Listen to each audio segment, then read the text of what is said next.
Good morning, students.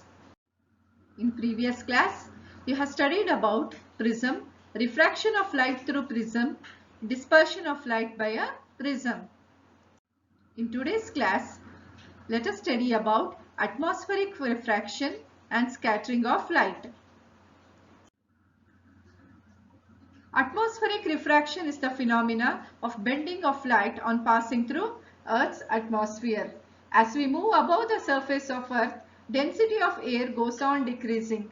Upper layers of Earth's atmosphere are rarer compared to the lower layers of Earth's atmosphere. Local conditions like temperature also affect the optical density of Earth's atmosphere. Light coming from stars and entering Earth's atmosphere passes from rarer to denser layers. It suffers multiple refractions before reaching the surface of the Earth. This is called atmospheric refraction. Some of the phenomena based on atmospheric refraction and total internal reflection of light are discussed. Star seems higher than they actually are. Let us see. You know that stars are independent sources of light and they are situated very far away from Earth. Light from a star travels first in vacuum and then enters into Earth's atmosphere. As the optical density of air increases towards the surface of Earth, so what happens? Light from the star travels from rarer layer to denser layer. So when it travels from rarer layer to denser layer, what happens? Bending every time happens towards the normal. So what happens to this? On producing the final refracted ray backwards, the apparent star position. So here which is the apparent star position? That is B. The apparent star position is higher than the actual star position. This is the reason that stars seem higher than they actually are. Advanced sunrise and delayed sunset. You all might have heard about this. The sun rose above the horizon. What do you mean by the word horizon? Horizon is nothing but the line at which the Earth's surface and the sky appear to meet. Actually, the sun appears to rise above the horizon 2 minutes before it actually is above horizon. And this is called advanced sunrise, and it also can be explained in terms of atmospheric refraction.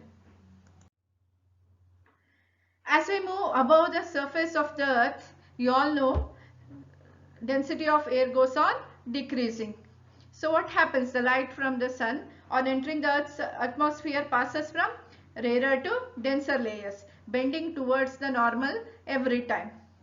The sun, which is still above horizon, appears to rise just above the horizon. The difference in time involved is 2 minutes. So what can we say? The sun appears to rise 2 minutes earlier. The same way it happens for sunset also. Here you can see here the sunset thing. The sun, which is already gone down just below the horizon, appears to be just above the horizon, and this is due to atmospheric refraction. The difference in time involved is 2 minutes. So we can say the sun appears to set 2 minutes later. In this way, the length of each day increases by 4 minutes, and this is because of atmospheric refraction. The sun appears oval or flattened at sunrise and sunset, but appears circular at noon. And this too can be explained in terms of atmospheric refraction. At sunrise and sunset, the sun is near the horizon. The rays of light from the upper part and lower part of the periphery of the sun bend unequally on traveling through Earth's atmosphere. This is the reason the sun appears oval or flattened at the time of sunrise and sunset. And as you know, at noon the sun is overhead. The rays of light from the sun enter Earth's atmosphere normally. So what happens? They suffer no refraction or bending on passing through Earth's atmosphere. Therefore, the sun appears circular at noon. Stars twinkle, planets do not. This we have been wondering from our childhood, and we have been told and we are learning that stars twinkle. But what is the phenomena behind this? It's nothing but atmospheric refraction. So let us learn how this happens. So what happens when the starlight reaching our eyes increases, the star looks brighter, and when starlight light reaching our eyes decreases, they look dim. The stars go on becoming brighter and dim again and again. So this makes the stars twinkle at night. As you all know, light from a star travels first in vacuum and then enters into the Earth's atmosphere. So what happens? The optical density of air increases towards the surface of the Earth, and next, because of this, light travels from rarer to denser layer. When the light travels from rarer to denser layer, as we have been studying from past previous classes, so the bending of light happens towards the normal. And you also know the temperature and optical density of layers of atmosphere changes continuously, and apparent position of star and amount of light from the star reaching our eyes both change continuously. So this is the main reason the stars twinkle. So what about planets? Planets appear bigger than the star. Why? Because they are close to Earth compared to the stars. And you all know planets made up of number of point sources of light, and due to atmospheric refraction, some of the point sources look brighter and others appear dimmer. On the whole, the overall brightness of planet remains the same always. Therefore, we can say planets do not appear to twinkle. When sunlight enters the atmosphere of the Earth, you know that the atoms and molecules of different gases are present in the atmosphere, and these atoms and molecules which are present in the atmosphere absorb the light. Then these atoms and molecules of the gas re-emit light in all directions, and this process is known as scattering of light. And the atoms or particles scattering light are known as scatterers. The phenomena of scattering of light by dust, smoke and water droplets suspended in air is known as Tyndall effect. So where can you see this Tyndall effect? From dust particles in air, when sunlight comes through a window or a slit in a window, here you can see the Tyndall effect.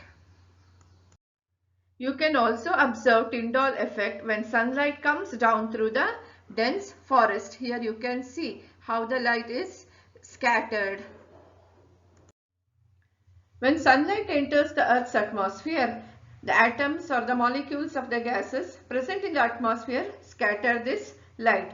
What happens here? The wavelength of red color light is larger than the wavelength of other colors in the sunlight. What happens because of this? When the wavelength of red color light is more, red color light is scattered the least. If red color light is scattered the least, you all know that violet color is scattered the most, which is followed by blue, green, yellow, orange and red colors in order. Our eyes is more sensitive to blue light than the violet light. This is the reason scattered light in the sky contains blue color in more or in plenty, and the sky appears blue.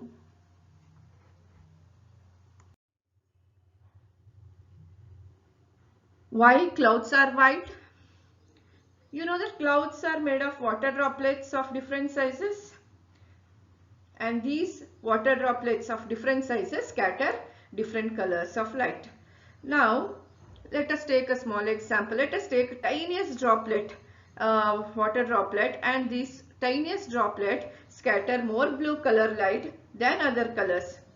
Next, droplets of size greater than the tiniest droplet scatter more green color light, and the largest droplets scatter red color light. You know that all the colors are scattered by the droplets in the clouds. What happens? The resultant light is white. This is the reason clouds appear white. At the time of sunrise or sunset, what happens? The position of sun is very far from us. What happens here during this time, as it is very far from us, The light from the sun travels longer distance to the atmosphere of Earth to reach our eyes. Here, scattering of blue light is more than scattering of red light. Because of this, more red light reaches our eyes than other color. This is the reason sun looks reddish at the time of sunrise and sunset. But what happens during the noon? The sun is overhead during the noon and sunlight travels less distance through the Earth's atmosphere to reach our eyes. Here, as the scattering of light is almost all colors is very small, sun appears white. When light falls on the signal, you know that all colors get scattered and more than of red color. Red color, it suffers least scattering, and what happens? It remains confined around that signal or that light itself. This is the reason it illuminates the signal more. The danger signal can be seen from very far off distances. Among all colors, red color or red light is scattered least by smoke or fog. This is the reason red signals are visible even though the smoke or fog is present, or even through the smoke or fog.